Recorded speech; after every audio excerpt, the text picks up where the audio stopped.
Good morning and happy today. Um, so today's episode is the LN Express Get On, and we'll discuss that in a bit. But first, we want to thank all of our sponsors, the team at Quantum Expeditions, also, obviously, Quantum Economics, Shield Folio, who's also one of our sponsors, and also the organized media. I think I got everyone in there, and obviously everyone who is on the Bitcoin Live team and all the people that have shows. Thank you, and we appreciate you all. And again, thanks to my producer Nick and Maddie Sats. Maddie Sats maybe drop it in today. We'll see. But today's show is the LN Express Get On. So we will be talking a little bit more about the Lightning Network, but first we're going to be discussing the big hack that happened yesterday. Give me a second. I did want to tweet out the show to my friend because I told her we have been changing the time. So just give me 1 second. I just want to tag her in this. Boom. Post. There we go. But yeah, that's my friend in Philly. She's been in the space just as long as me, but we still bounce ideas off of each other and help each other in the space. But this is a big one, and this was one I talked to her about. This is one I texted my family about, right? So 16 billion Apple, Facebook, Google, and other passwords were leaked, right? So I immediately changed my Apple ID password and my Gmail immediately. I don't really use my Facebook. So if anybody's asking you for Bitcoin on Facebook and it looks like me, yeah, it's a scam. And anybody asks you for any money on the internet, especially if they say Bitcoin or Tether or anything else, is a scam, right? You won't give money to a homeless person, but you're going to give $1,000 to somebody on the other side of the world that you don't even know. Okay. Again, get your priorities in check, people. But yeah, you should immediately be changing your passwords. And going back to my friend, I was like, later in the day, I just got done. I was going shopping and I was like driving to the supermarket. I like parked my car and I was like, put on my digital recording on Telegram. I was like, I can't believe I have to ask you this. Did you change your Apple ID and Gmail passwords like immediately? Like Facebook too. You should do that too. And she was like, oh my gosh, I didn't. Thank you. And I was in a spaces yesterday where one of our consultants for quantum expeditions and quantum mechanics, his name's Oz Sultan, right? He was on the show and you could hear he was going in and out of like different rooms in like either apartment, or he was like in somebody's apartment and then leaving and going to someone else's house. I could just hear doors and opening and closing as he was talking about this big hack. And I was like, what's he? And then somebody asked me, he's like, oh yeah, I'm helping everyone in my family change their passwords right now. I'm like, oh yeah, why am I not changing my password? So I immediately changed my password. I highly recommend everyone be changing their password. And this is perfect segue into a whole bunch of tips, right? First off, your new password should be over 11 characters, right? 11 is like the minimum, in my opinion, that it should be. But I tell people, go 13 and above, alphanumeric, right? So you want capital, lowercase, numbers, symbols. Most code databases require this now, right? There's very few Web 2.0 companies that do not require this for their password. And the longer it is in the string, the harder it is to smash using these programs. Like a 4-digit or 6-digit PIN, those can be crushed in a few minutes or a few like less than an hour. As soon as you get past, I think it's 11 characters, as long as they don't have quantum computers, it takes a very long time for these programs to try and smash those passwords one by one. The other thing is two-factor authentication, right? We definitely want to have 2FA. I tell this story all the time when I'm in a space or anybody's talking to me about cybersecurity. And I always like to tell people, yeah, I took last year I took a whole bunch of Python data science courses and passed all the tests. I pretty much stopped on machine learning because I was just fascinated with data sets when it comes to Python and Panda and stuff like that. If you're a coder, that made sense. And NumPy. But a year or two before that, I took a whole bunch of cybersecurity classes and learned how to become a cybersecurity specialist. And I passed all those courses too. I tell people, so I like to learn. I tell people in my spare time, because that just, more knowledge, more power. So we talked about your updating your password. We talked about 2FA. Oh yeah, the story. I tell this story all the time. Literally of one of my first across the globe friends. I haven't talked to her in a long time. But she literally, I think, was in the Philippines, and she had a Binance account, and somebody got into her Binance account. But since she had her 2FA turned on, they liquidated everything into BTC, but could not exit the Bitcoin from Binance's exchange because they didn't have her Binance token code, right? So her authenticator number was not, they didn't have access to that. So it saved her from them, getting all of her assets, which, she was upset that they were all turned back into Bitcoin, but they couldn't take that big chunk of Bitcoin at that point and remove it from the exchange. So update your passwords, turn on 2FA. The one thing I forgot to mention in that Spaces yesterday, which is, if you have a device that has biometrics, please turn on the biometrics. Most Android phones now just use the screen to do biometrics, so turn that on. And this is why I always get the Model S, because it still has the home button, and that home button, I do turn on my biometrics for everything. And that's like a perfect segue into this next one. And just to point out, right, this is BitKey's little Bitcoin wallet, right? One of their things is you don't need a seed phrase, which is cool. But if you notice, right in the middle of that, what do they have? They have a biometric thumbprint scanner. And I've been saying this for a long time. Facial recognition is not as secure as people will make you think it is, right? And I know that Apple's like, oh, it scans your retina and blah, blah, blah, blah, blah. I've seen it fooled time and time again, right? And I always tell people there is millions of pictures of you on the web probably by now, if not in the millions, in the hundreds of thousands of pictures of you on the web 2.0.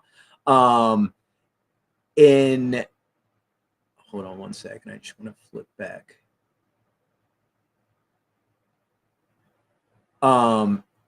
But your thumbprint, your fingerprint, there isn't millions of copies of it around the web, right? It's usually secured on your device, right? It's not secured in some server. So that information is usually stored locally, right, where it should be. And again, they can't pull the trigger on a lot of things, right? They can't usually exit your position out of an exchange, right? It protects your wallet if you have like a trust wallet or you have other Bitcoin or crypto wallets. There is usually that option. Do you want to turn on biometrics? Please make sure if you have facial recognition, it's not facial recognition. Turn it on the pin then and make it a complex, as complex a pin as you can. I would recommend over a 6-digit or longer pin, just to be safe. But obviously, if you can have biometrics on there, please and thank you, do that. That would really save your butt. And just like I said, it saved my friend in the Philippines from losing all of her Bitcoin. And that's a huge deal, right? That's a real huge deal. All right, so enough about that. Let's get in today's show about the Lightning Network, what's going on with the Lightning Network, and what's it all about. So, there's a lot of people that say Lightning Network's not real Bitcoin. And up until, I would say, a few years ago, I would have agreed with that statement. But now that we have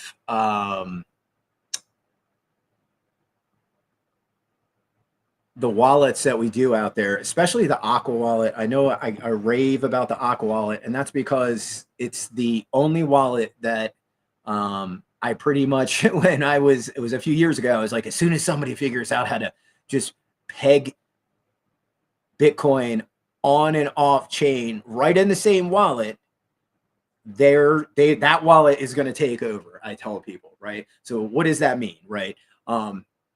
And why is that special? Because up until the Aqua wallet, this was not possible, right? Where I could send, let's say it's $100, right? $100 of Bitcoin to the L1 and then move it to then it's, in their, basically their Bitcoin liquid wallet, and then boom, and then bridge that on to the Lightning Network, right? And then say I wanted to take, let's say, $40 and put that onto the LN network. It is on that rail. And let's say you spend, I don't know, $10 worth of that LN Bitcoin, you can move it back to L1. And obviously you have to pay the fees and wait the confirmation time. But they will then take it and put that transaction and put it into a block and then move it back to L1. And to me, nobody's pointing out that that's a big effing deal, right? And to use Aqua Wallet compared to even Wallet of Satoshi, which is a very easy Lightning wallet to use, or the other LN wallets that are out there, which are pretty straightforward, Aqua, in my opinion, is the easiest, bar none. So it makes it very easy to all in one wallet, right? To have your L1 as your savings account. And then, you want to spend some, you can move some into the Lightning channel and, boom, do Lightning payments. And then we're talking about fractions of a penny. But here are some Lightning Network stats that we can look at. If you can pull that up into the center of the screen for me, Nick, that would be awesome. Thank you, sir. And I'm just going to click back to that page so I have a bigger screen to look at. You can see the nodes from, even 2018, nobody's using the Lightning Network. And then we can see this huge spike literally in 2022, right? Where it's like this big growth spike. And by 2020, let's get to 2023, we can see there's almost like 17,000 plus nodes. That has trailed off a little bit in the last few years, but we're still at around 14,000 nodes. And we can see the peak right around here of the channels, 70,000 channels, the capacity, right? So yeah, we're looking at, what is it, 5,000 Bitcoin roughly on chain, or what we should say in the channels. And then again, these metrics are amazing, but some of the more impressive metrics that I was looking at that might blow your mind are these right here. And give me a second. I want to get to the top of the page first, and then I'll pull that up. So literally, you can see that the United States is the number one country with, it looks like, 40% of the capacity, and the node count is around 10%. They have about almost 11,000 channels, but that's about almost $200 million worth of Bitcoin. Singapore coming in with 313, very strong second. And then Germany, Ireland, Canada. There's a lot of Canadians that love the corn. Not surprised there from what's been happening over the last few years. Costa Rica even has more than this country everyone would think would be close to number one. And look where El Salvador is, way down here with 1.67 in their channel, right? They only have 2 nodes with a channel count of 27 channels, but still they're way down on the list. And where was Costa Rica? So Costa Rica, in my opinion, is definitely one of those spots to be paying attention to. Obviously, we know Switzerland, Iceland, these countries for years have been pro Bitcoin, revolutionary. Japan never wants to be left behind when it comes to technological superiority. But still, they're only in these small numbers for channels. We don't start to get to these hundreds until we get to Canada. Ireland, look how much Ireland is using the Lightning Network. Germany clearly is getting it. Singapore, United States. Unfortunately, the German government doesn't get it, which is mind-boggling, since literally the founding fathers of modern day cryptography, and then the British, who helped crack Enigma, with Alan Turing's big brain, and yet these countries are way behind the curve when it comes to cryptographic money, right? Like, let's be very clear. Let's wrap it back up to why cryptographic money is so important. And this is because of the hack from yesterday, and then the hack from a few days before that, where the hacktivist Israeli group got into Seth Bank and shut down. That's one of, I guess, Iran's big military contracts bank, and they shut them down, right? This just proves how vulnerable banking systems and data systems that are not built on cryptography, right? This is a house of cards waiting to fall in on itself. And if you have 0 Bitcoin in your portfolio that you own, not ETF, right? Not paper Bitcoin, not rehypothecated Bitcoin. And you know what? That's a perfect segue into the next thing we want to talk about. And I have it right here on my bookmarks, if I can find it. Boo, boo, boo, boo, boo, boo, boo, boo. And there, is that it? Yes. So here it is. Let me pull it up and get it queued up. And we've discussed this before, but we're going to discuss this a little bit more at length. So let me pull up, like I said, the post. Let me get up full screen.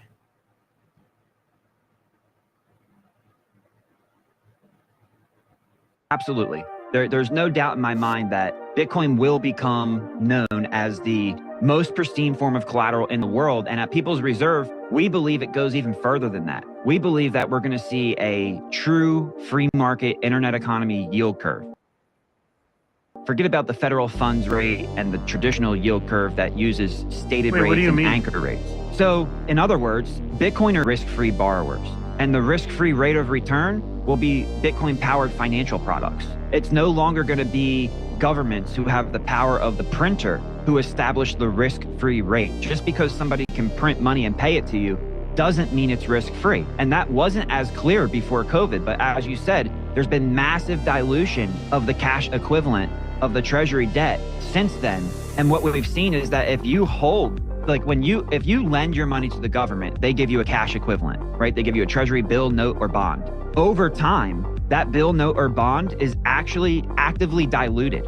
The supply is being expanded of that perpetually because we run deficit budgets. So there's no way around that. Yes. They have to create more of it. So you're holding your principal in a cash equivalent that's being diluted through the life of the loan. So even as a collateral, banks hold cash equivalents as collateral, as an asset, a collateral asset to back bank deposit liabilities. But when interest rates went up, the market value of those assets went below the value of the issued liabilities. So they have to create the bank term funding program. This is the problem with the current collateral of the system. It can be diluted over time. Bitcoin as a collateral cannot be diluted. Therefore, it's a stronger collateral. It's a more pristine collateral because through the life of the loan, value accrues to the collateral, which makes the loan more healthy and less risky. Whereas in a cash equivalent, the loan actually becomes more risky over time. So we're redefining the risk-free borrower and risk-free rate of return with Bitcoin-powered finance. So what does this mean? And again, this stupid ad has to make everything be stupid. Sorry Absolutely. about that. There's no doubt. I thought I had it blown up to full screen. I hope it was. What does this mean? So this basically, in my opinion, means a whole bunch of things. Sorry, my producer was trying to send me a message.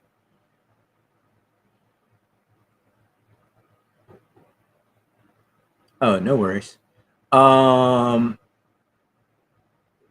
So what does this mean? This means, as basically what we're saying is, you want real Bitcoin or L2 Bitcoin. You do not want paper Bitcoin. You don't want ETF Bitcoin. You don't want rehypothecated Bitcoin, wrapped Bitcoin. And why is this? Because my newest theory is that we're going to start to see the reverse Cantillon effect, right? And what does that mean? It means that the people that actually hold Bitcoin will become these market makers and institutional like lending services, right? That's what Michael Saylor is trying to become. He's trying to become not only the biggest Bitcoin treasury, but the biggest Bitcoin eventually bank in the world, right? He's already built in the Lightning Network into his email system, right? Most people aren't aware of that, right? If you have a MicroStrategy email, you can pay somebody through their email services using the LN network. I believe Proton Mail has now adopted this. I don't know if they used MicroStrat's code base to do this, but I wouldn't be surprised. It's not a leap, but that's me speculating. But we can see that there's now another service that has extended to the Lightning Network, right? We also see that Square is going to open up all of their POS terminals. Like, I think I don't know how many of them across the US and around the globe that will have access to the Lightning Network, right? And again, let's just expand into why this is important. Recently, the CEO of Lightning Labs, Elizabeth, I think her name's Stark, said they will be doing something very similar to what the Liquid network has done. They will be adding stable coins to the LN chain. And again, as soon as that starts to happen, which is, very easily done in the Aqua wallet, when you can easily do this in the other LN wallets, this will become incredibly.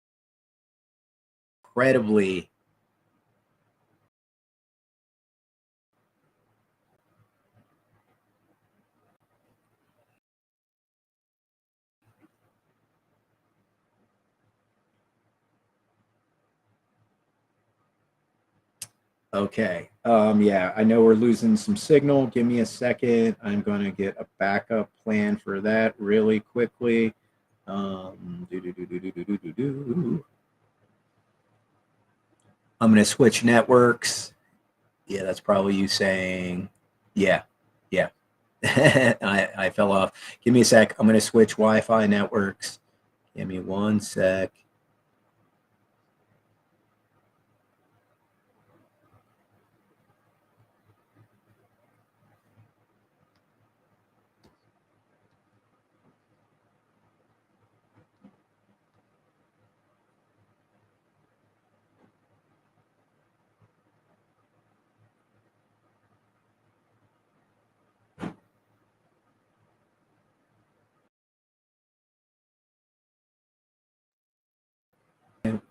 What? Yes, you can.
All right. Um,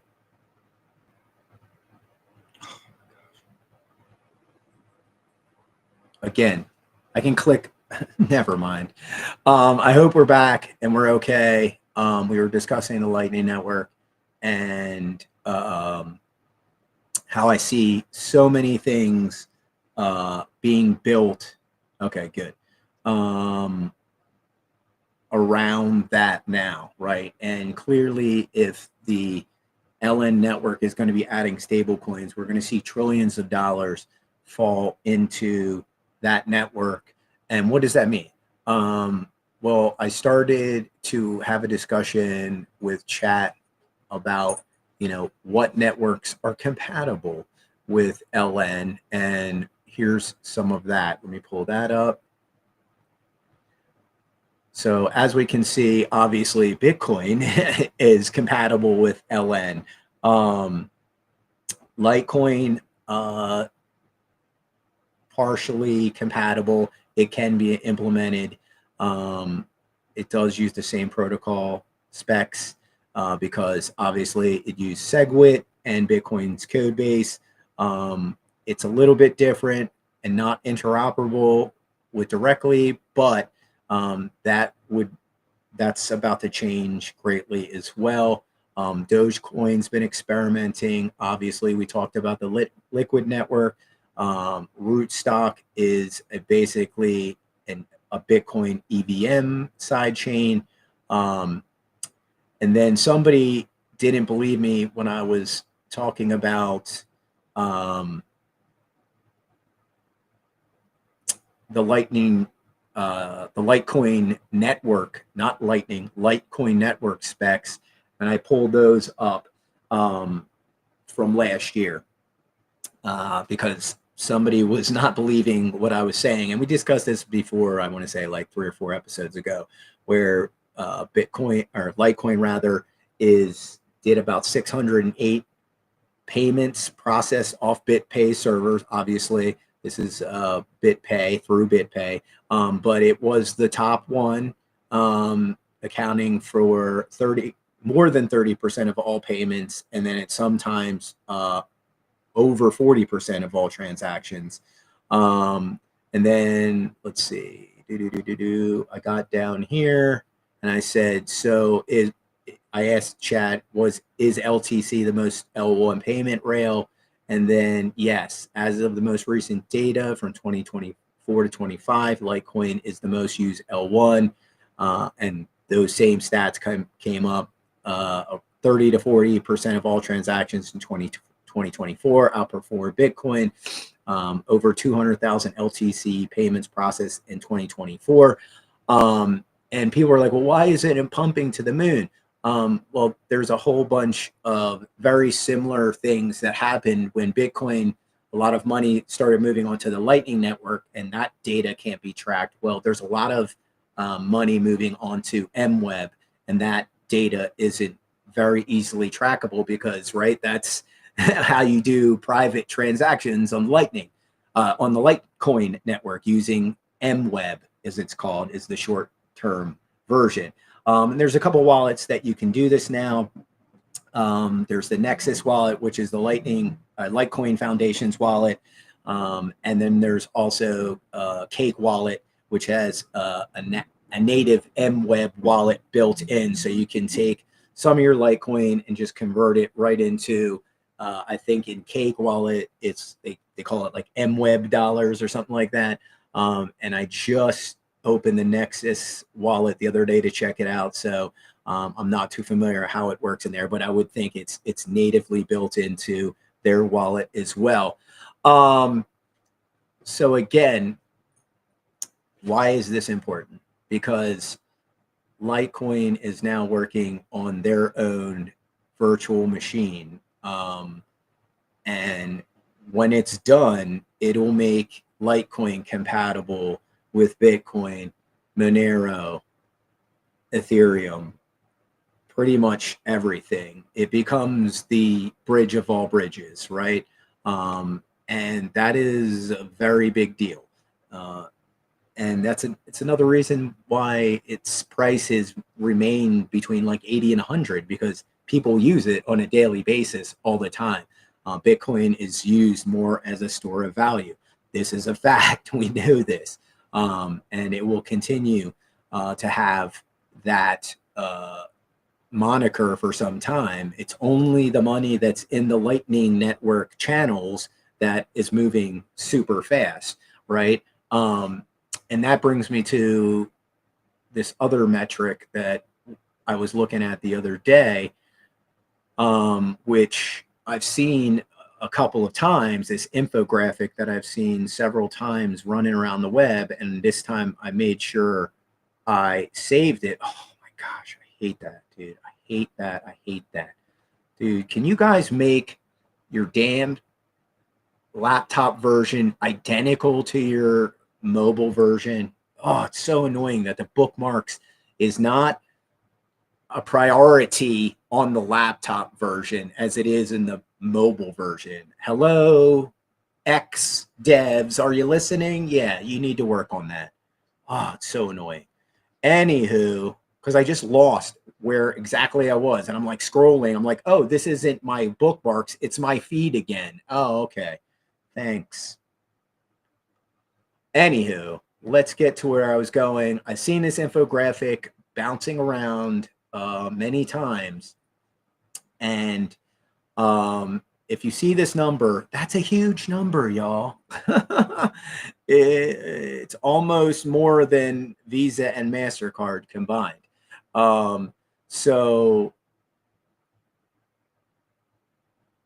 I don't know how they came up with this number, but if this number is accurate, and I have to use the if, because that's a big ass number.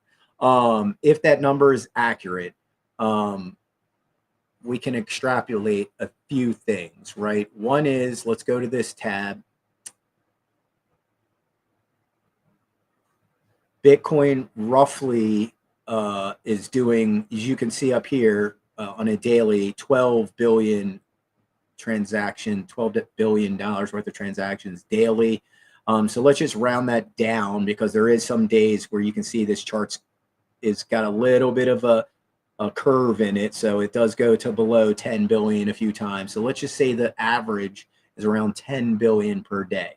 So that's around 300 billion per month, right? And that's about 3.5 to 4 trillion roughly a year. So let's just round up to 4 trillion.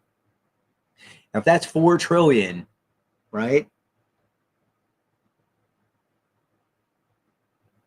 If that's 4 trillion,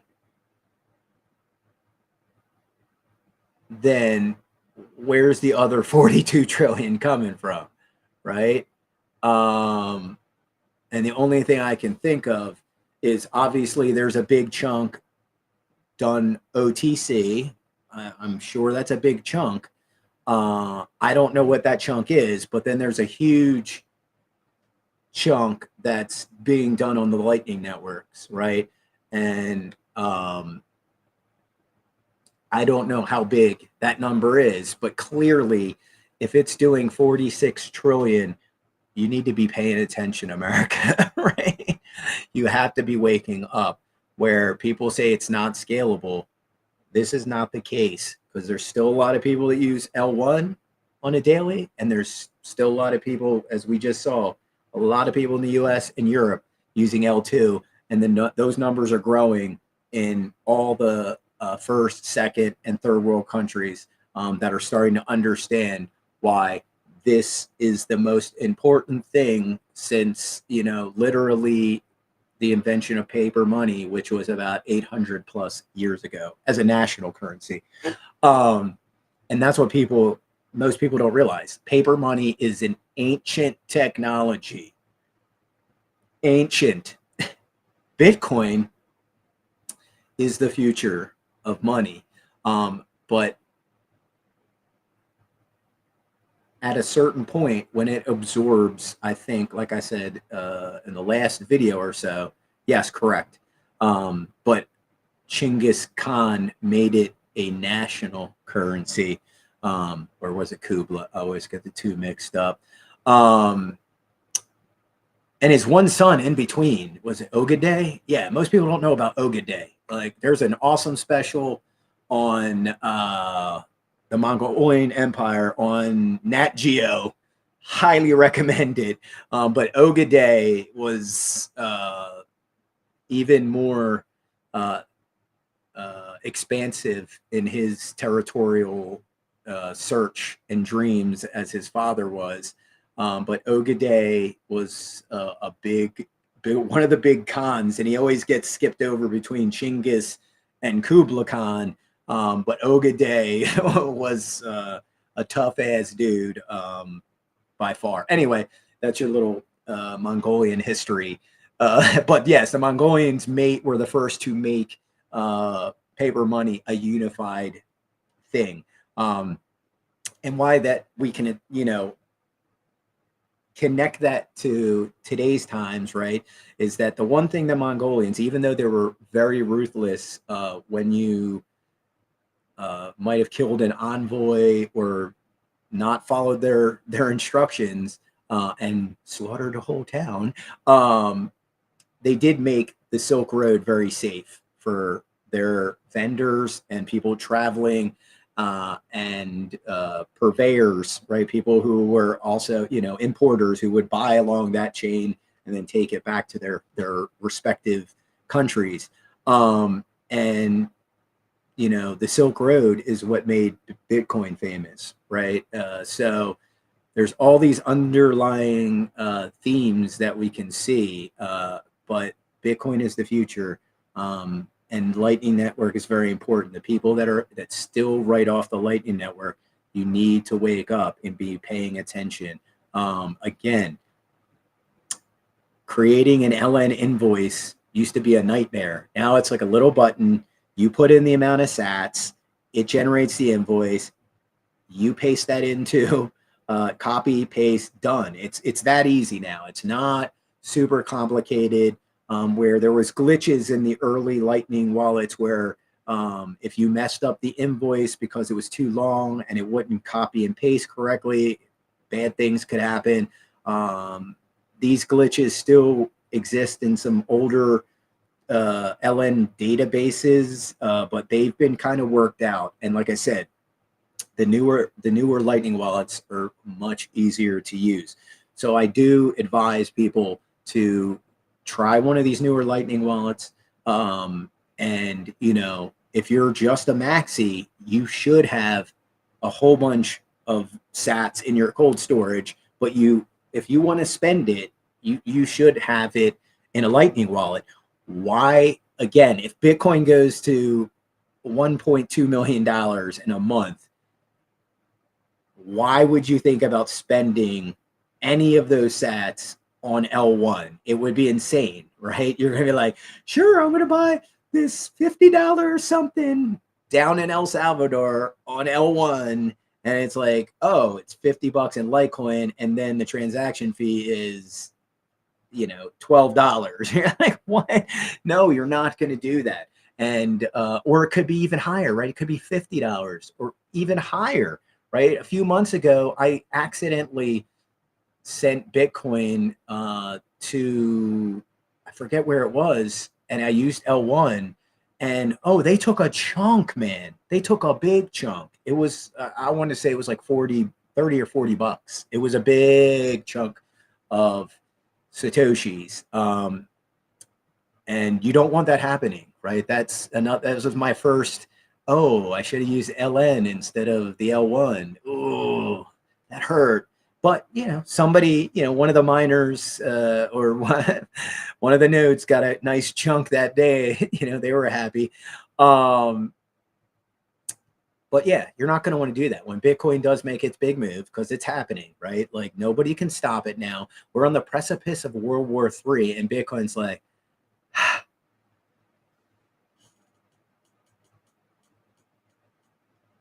oh, is there bombs being thrown around the world? I don't give a shit.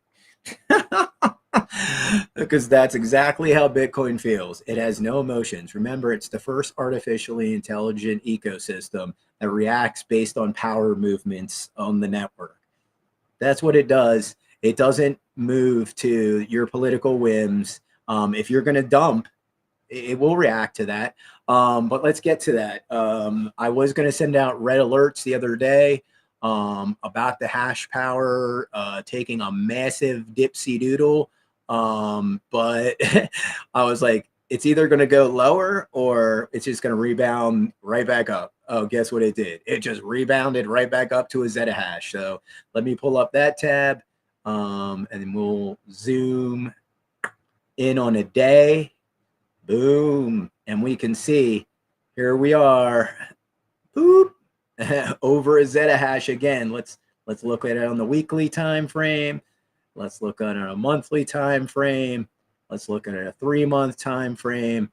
But yeah, right here the other day, this is the lowest it's been in about 4 or 5 months. I think it went a little bit lower in February.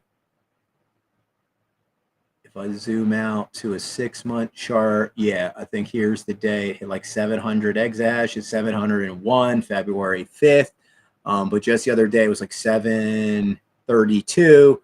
But as you can see, zip, zip, zip. And here we are right above a zettahash again.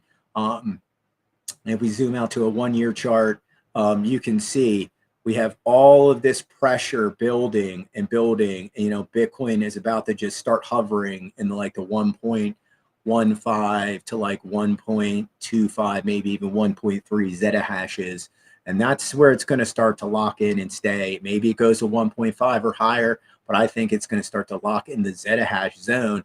And we don't even have price action showing that yet, right? Oh yeah, of course. But the thing that Bitcoin has that all of the other networks do not have, and I am a big proponent of this, and I'm just going to put it out there right now. we should all be figuring out how to raise money for more satellites, right?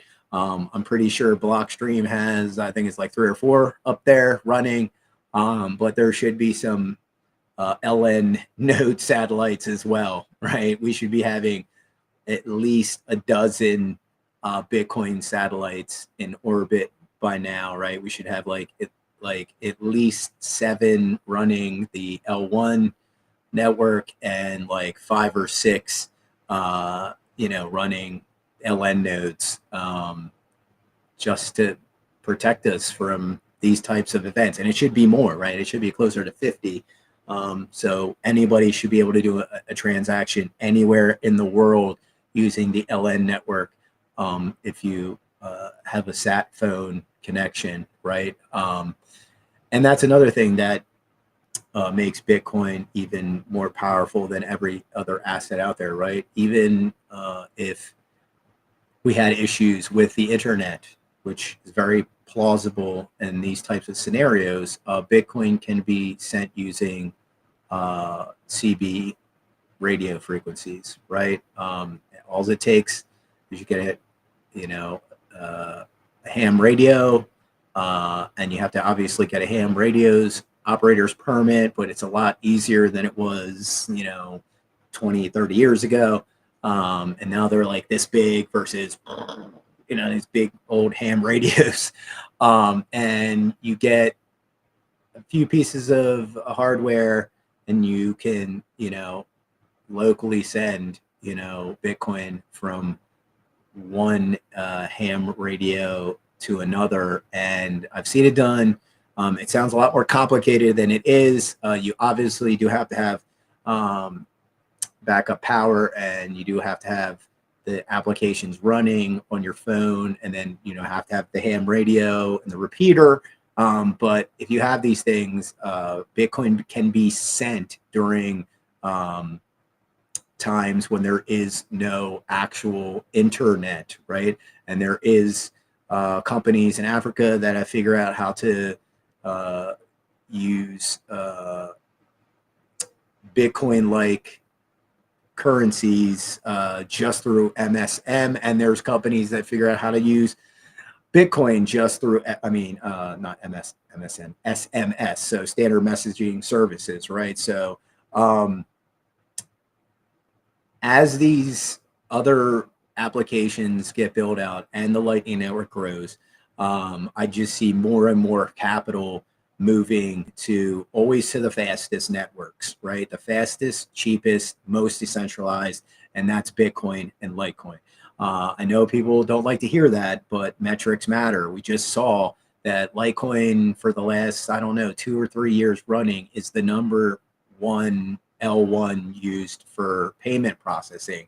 And that's not shocking to me when you start to see how quick it is, right? And it's a proof of work coin. I don't trust all of these other coins because of the hack we just talked about, right? If you hack into any one of these AWS servers and it's running your NFT project, or it's running, yes, future is proof of work coins. So any one of these AWS servers that has all your data, whether it's your NFTs or your stable coins or whatever, they hack into it, poof, and it's gone. That doesn't happen on Bitcoin's L1. That doesn't happen on Litecoin's L1. And both of those networks need more nodes and more mining, right? I highly recommend, there's a new company out there. I didn't think I'd be talking about them.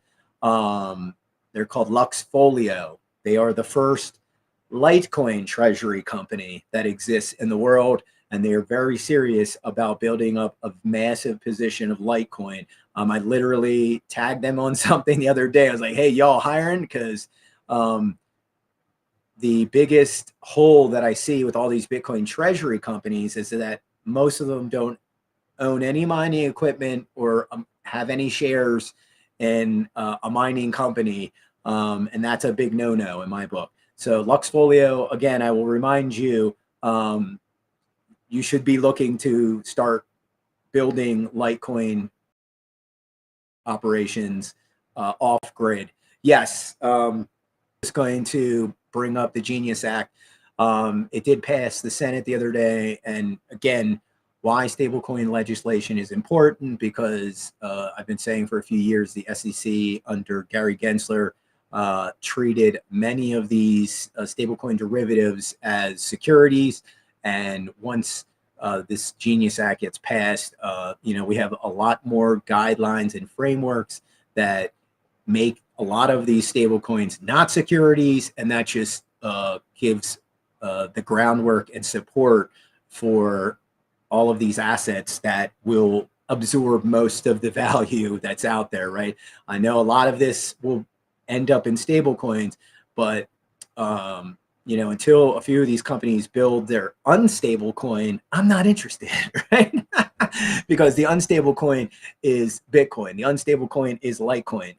If it runs on a decentralized network that is built on a proof of work mining algorithm, I'm interested. If it's some kind of proof of stake, it is literally a scam waiting to happen, right? Let's be very clear. If any one of these projects that runs on ETH or runs on any one of these other L1s, of all of their data is on an AWS server, all it takes is a power outage of more than a few hours, right? Or a hack, right? And all of your data is gone. Poof, gone. And that means all of your values gone. Poof, gone. And if you've ever had that happen, it's not very reassuring. So again, it is Ethereum a short-term value proposition? Possibly, yes. But I have put so much money into that network that I tell people, it's this big, huge, massive, like Indiana Jones size snow avalanche of money that's rolling down this mountain, and it picks up all this money as it goes along. But sometimes when you ask to have your money back and you're willing to pay all the fees, oh, something got broke, and nope, your money's stuck in this big, huge, massive snowball avalanche that's never going to let you have your money back. And once you have that happen just a couple of times in Ethereum, why would I keep using that? Why would I keep using something that I've had multiple times? I lost hundreds, if not thousands of dollars, right? I won't keep using it. I will go to another protocol that I don't have these problems with, right? I tell people I've used Bitcoin and Litecoin thousands of times, rarely have an issue. Like I said, the only time I had an issue with Bitcoin in the last 6 months, fees were super high, and I thought I sent like $125 to $35 worth of Bitcoin, and I remember it showing up and it was like 99. It was like,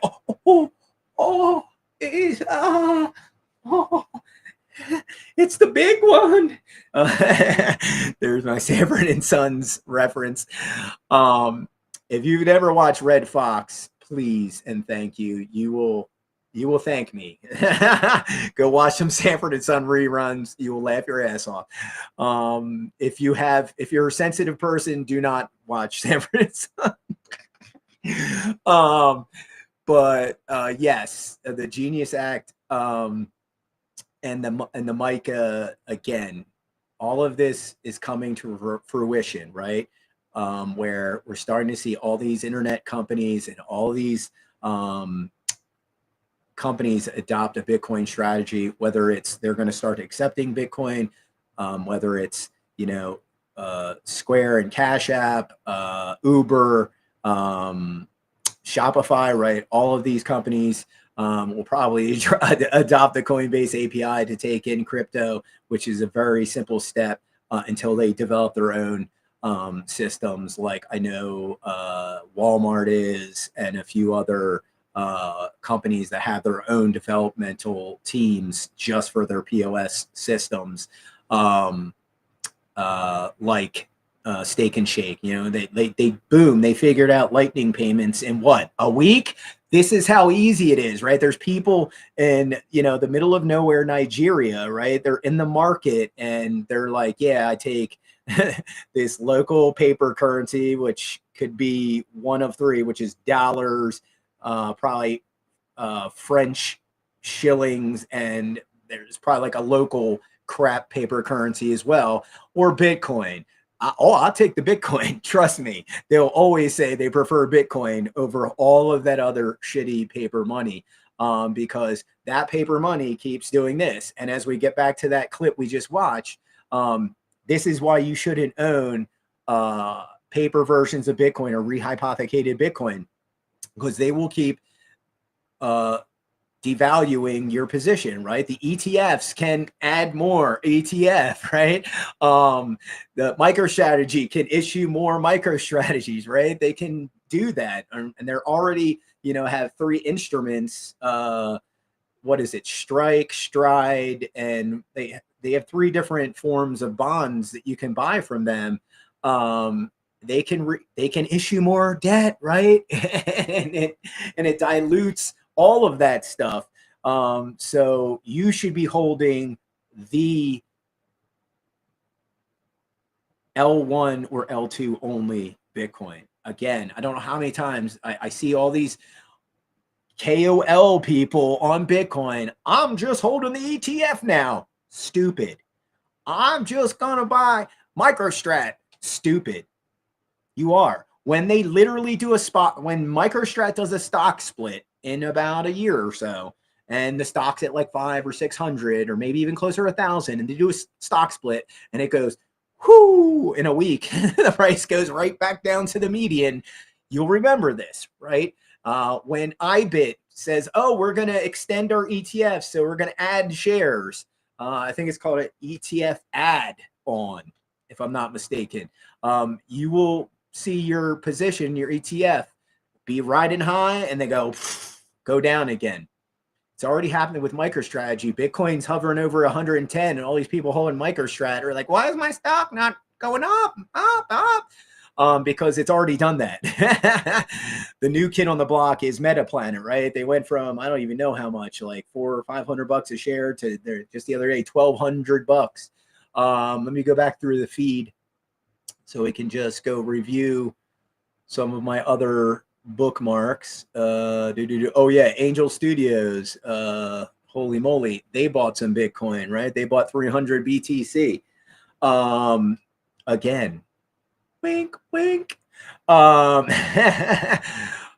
France. Yeah, France is now saying we're going to start using our excess nuclear power to mine Bitcoin. Are you listening? Hello. The hash rate is about to go bananas. Like full stop. Who else? Oh yeah, go watch this video. This is we talk about this all the time. Crypto Dad. We're not actual friends. I don't think we've even DM'd each other ever. The guy is super smart. But please watch this video and understand why you should be holding your own corn, right? You shouldn't be trusting ETF. You shouldn't be trusting your banks, right? When JP Morgan and Morgan Stanley and US Bank and all these banks are about to say, oh, we'll hold your Bitcoin. No way, bro. I'll hold my own Bitcoin. And what you'll start to realize is the people that hold their own Bitcoin are the same people that start to run the country, literally. Oh yeah, Canaan. Full disclosure, yes, I have a duffel-sized bag of Canaan stock. But they're, in my opinion, super undervalued stock. They mined almost 110 Bitcoin in, what was that? The month of April, I believe it was. Or is it May? I forget which one. But they actually make Bitcoin mining equipment and people buy it. Fascinating. They're not trying to do this von Mises trick with let's sell as much of our securities as we can, private securities, and make all this money and buy Bitcoin with it. Again, all you're doing is you're making Michael Saylor rich, and he has all the corn. That's all you're doing. But hey, I digress. It's your money. You do what you want with it. You should be buying sats on on Cash App. Sat's on Strike. I prefer Cash App over Strike. Crypto.com, Coinbase. Again, buy real Bitcoin. Do not mess with this other forms of Bitcoin. You will rue the day. So this is one of my new favorite accounts. Dude, you can send money.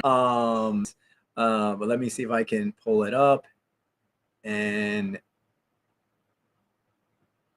boom. Dude, you can send money over the internet without a bank.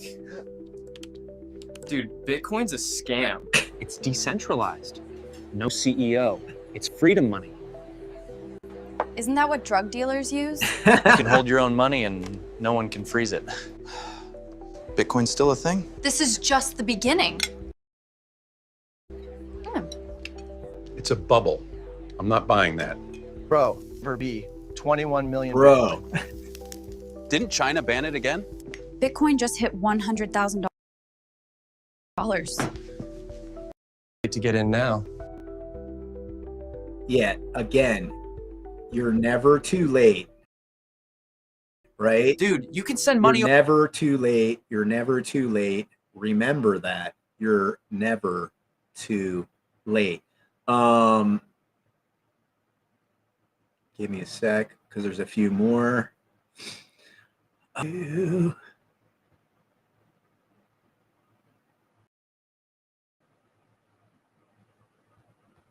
Oh, sorry. I have to hit boom. There we go.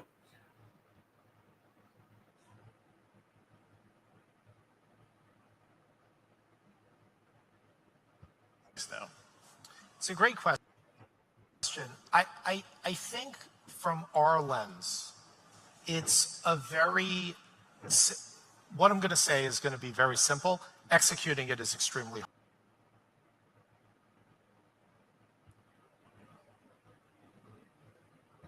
hard. So I recognize that. But to us, it's very basic.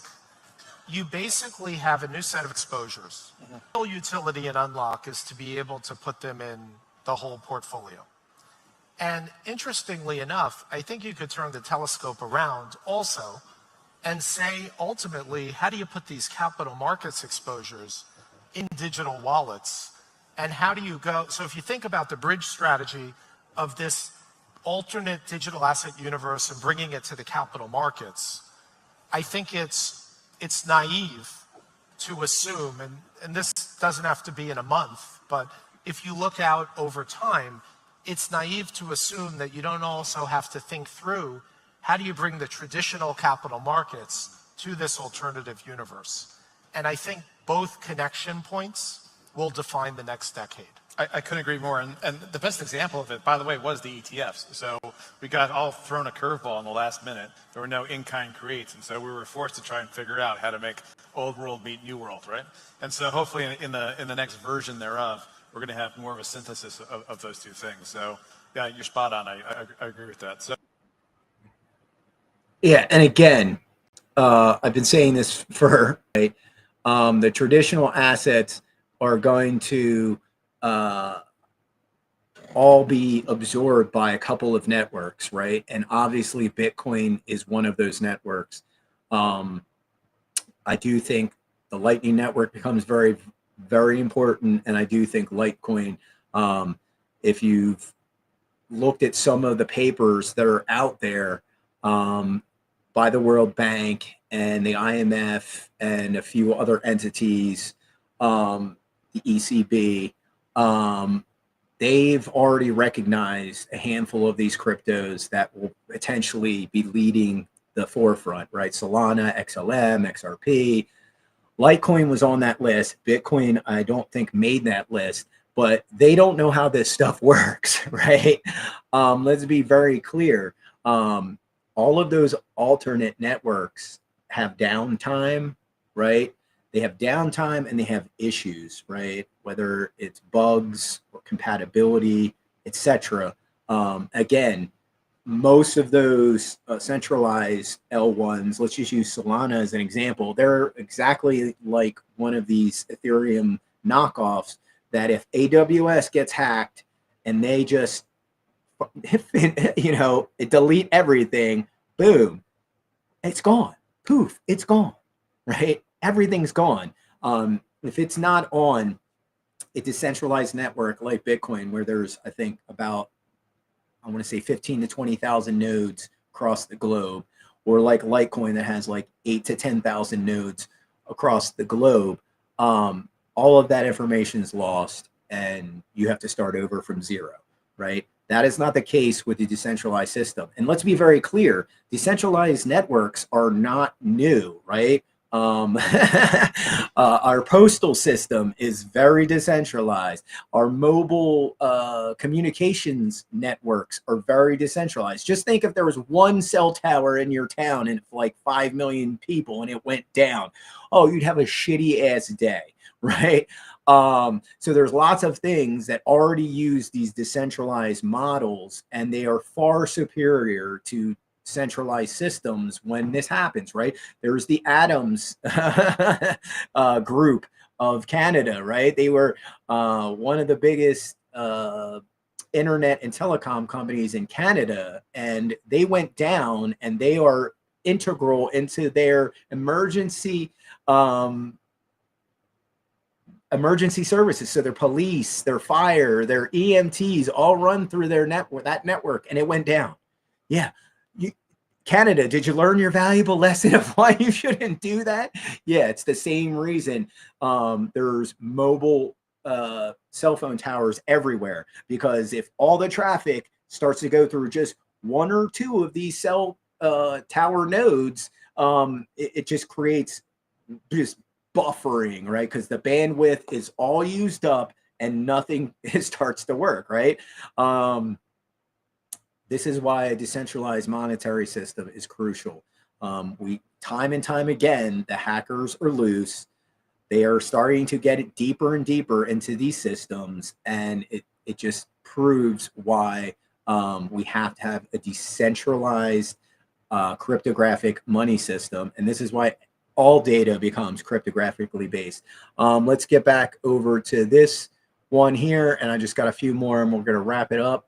But this is the Ohio bill. So, right, it protects self-custody, safeguards mining and node running. It gives the first de minimis exemption. What does that mean? That means it's a minimal exemption, but it treats Bitcoin as money, and that is too small of an amount. It should be, actually, I said the other day in my tweet, it should be an extra zero. It should be 2 extra zeros, because some people's rent is way higher than 2K. I was just talking to my buddy about a property, and his buddy happens to be the #1 Airbnb renter in Central Oregon, and he charges $1,000 a day for his house. Now, obviously, it's an amazing property, but put that into terms. If you're renting that out for the month, right, that's $30,000. If I wanted to rent that house out, that isn't covered, and it is clearly, it shouldn't be taxed. It's a rental, right? And then of course that person receiving it shouldn't be taxed. But where am I going with this? Bitcoin is money. It is, see, it keeps doing this. Sorry, that shouldn't pop up. Again, with your horrible bookmark things. But Max Kaiser had a tweet from just the other day, and finally everyone's starting to get on the same page that I've been screaming from the mountaintop. Where is it? Oh, Max. I'm positive I saved this like way up here. See, this is why I hate when they flip back like that. I'm like, I didn't do that, but thanks. Oh, where is it? It should be like right here. Oh, yeah, this one is important as well. All banks can now offer Bitcoin services. Clearly, don't let them do that for obvious reasons. Watch that one. All right. I can't find it. Let me see if I can just search it on Max. I'll just put Max Kaiser.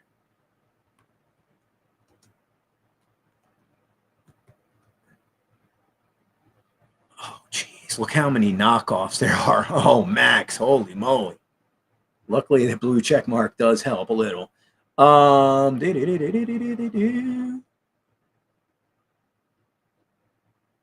He posts a lot, so it might not be right at the top.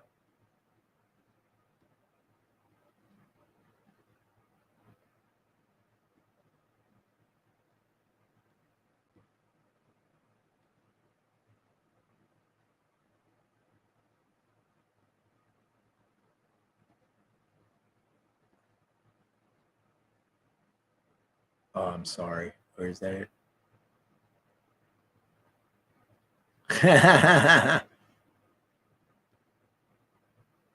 Yeah, that was a funny one. It basically Max was like, screw your stablecoin shitcoin legislation. I concur, sir. It is important, but I concur. I can't find it because he posts so much as well.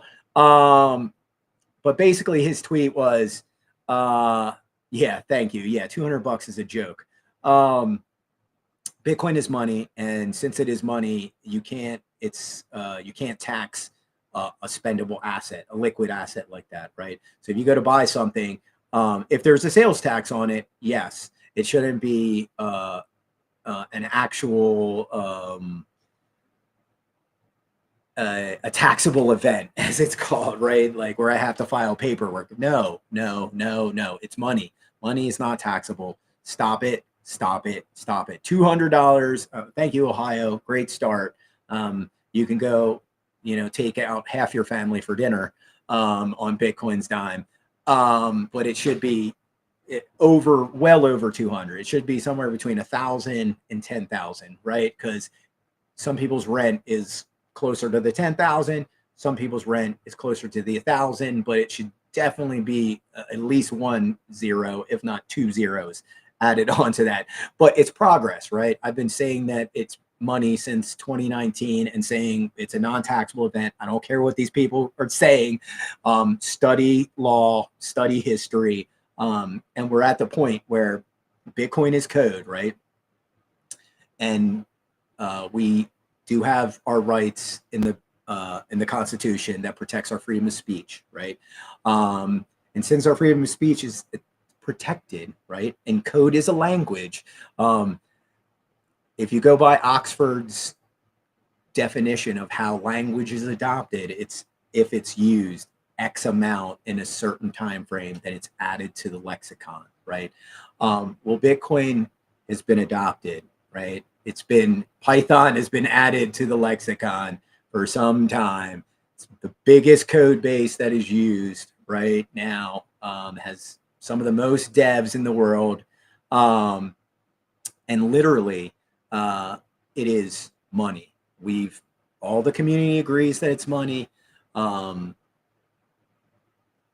nation states agree that it's money. The only people that are literally not catching on are the people that still think it is this tulip bubble scam that was created 16 years ago. No, it's not a scam when BlackRock has invested billions and billions, right? I said that the ETF is going to scoop up hundreds of billions of dollars.